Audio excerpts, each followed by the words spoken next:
prima materia and the matter around them, they form shamstones.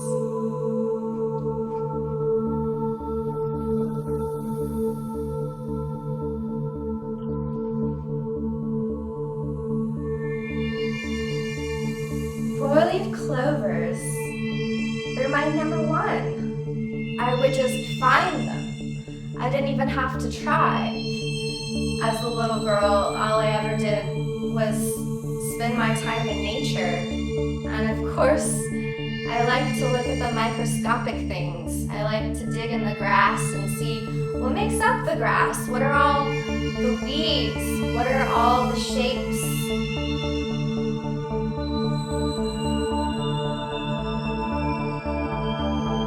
I will remember that for the rest of my life.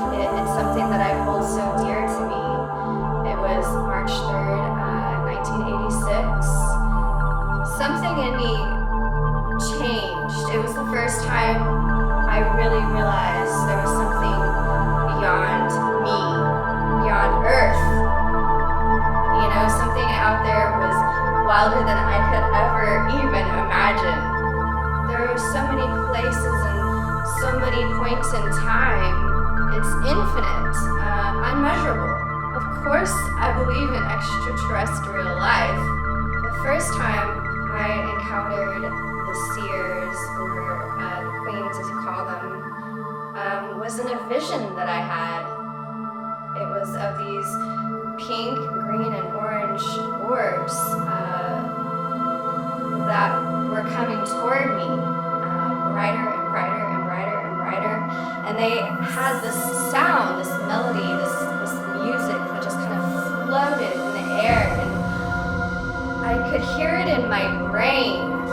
The summer was hot and the stars were out, and I could just feel something drawing me, so I had to go outside and plant my feet into the soil and look at the stars. I found this black box.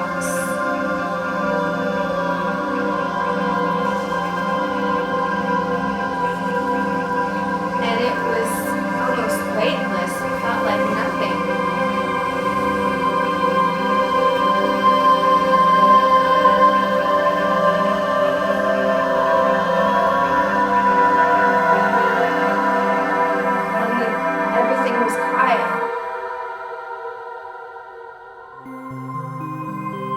Some people call me a fortune teller, but I am really just telling them something about themselves through the stones.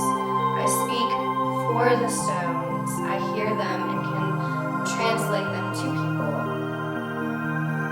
They all seem to walk toward a stone as if they're being pulled or they're being guided or called, if you will, by the shamstone for each specific person. I never know which one is going to call out to who, but it happens the same way every time.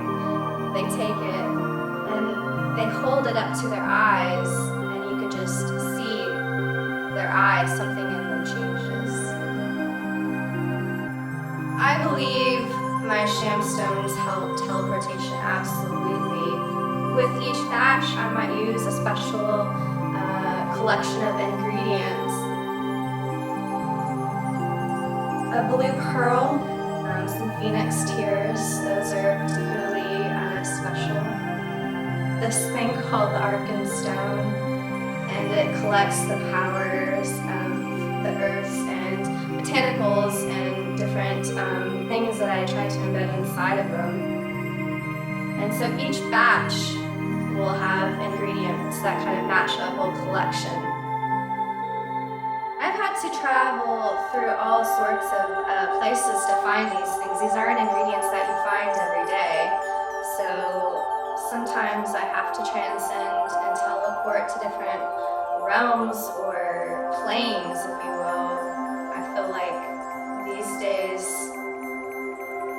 I exist among different planes, not just really here in the present like we're talking right now.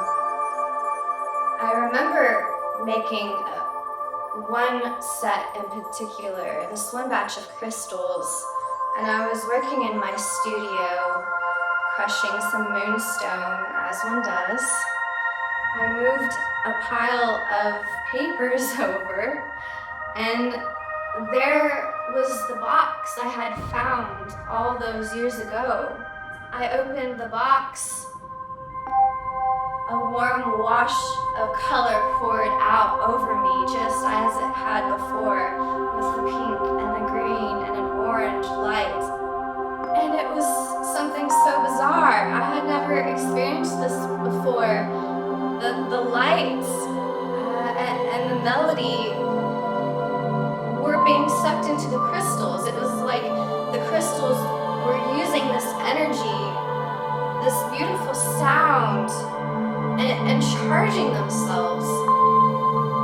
And I knew something mystical and magical was happening, and that these stones, these batches of shamstones would be so special.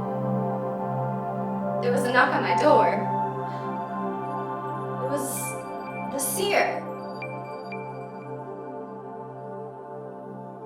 And she stretched her arms out to me, and there was a necklace with a pendant I had never seen before. I knew I had to give her something, a balance, you know? The shamstones.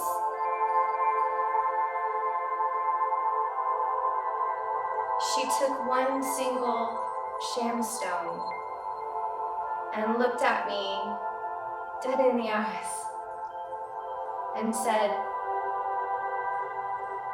"Time is a gift, a warning, a gem." And she put the shamstone in her mouth and was gone.